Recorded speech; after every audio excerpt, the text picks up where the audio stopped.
the American agenda tonight, a most significant presidential apology. At the White House yesterday, President Clinton signed a formal letter of apology to the people of Hawaii.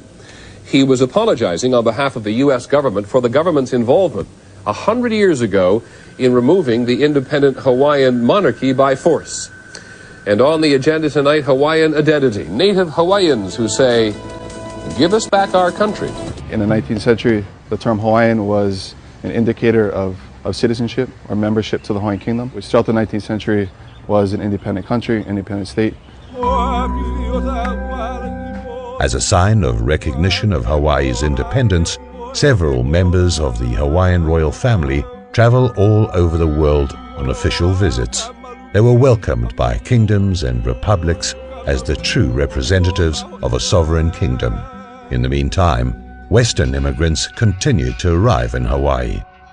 By the start of the 19th century, a few American settlers were already living in the archipelago. So as the American settler population continued to grow and their interest in business continued to grow, they oftentimes were pressuring the monarchs, pressuring the government to develop in a way that these settlers would find most comfortable.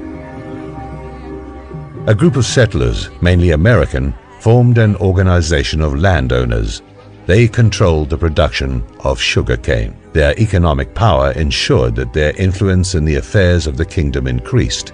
So when we get to 1893, by that time, these foreign settlers, many of them who were invested in the plantation economy, were very strong in their opinions about how the government should continue. And when Liliuokalani, who was the Queen of Hawaii in 1893, when she proposed to bring forward a new constitution, a group of 13 businessmen, calling themselves the Annexation Club and the Committee of Safety, they took it upon themselves to overthrow the Queen, or to remove her from the government.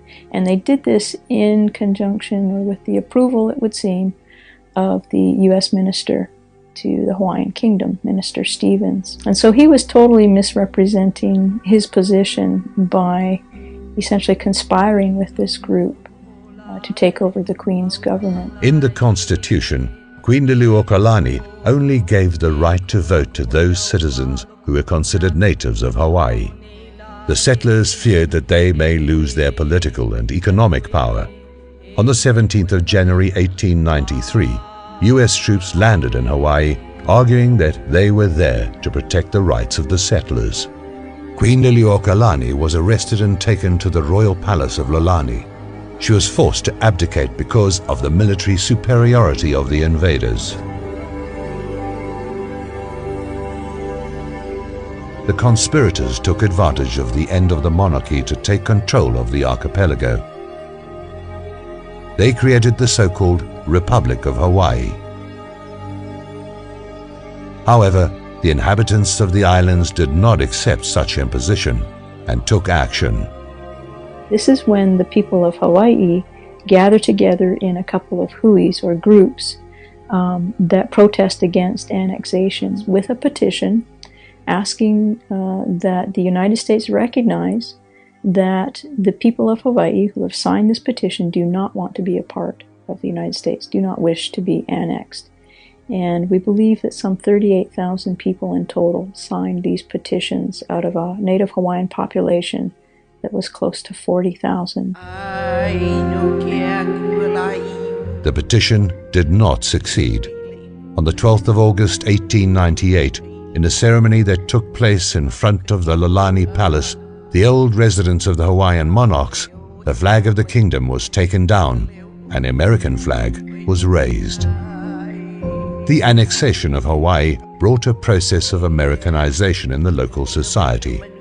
This process included the imposition of an educational system that marginalized the values of the local population. The local language was replaced by that of the settlers. In 1896, under the authority of the Republic of Hawaii, a law was passed that stated that all public school instruction must take place in English. So they didn't outright ban Hawaiian, but in effect they did, because they said to everyone, you must learn English, you must use English, and only English in your schools. And so parents became much more reluctant to use Hawaiian language in their homes. And certainly in the schools, many children were reprimanded for using Hawaiian language when they were expected to be using English. When the U.S. took over our education, they took our language, they took our land, they took our identity, and they nearly succeeded in taking our will to live.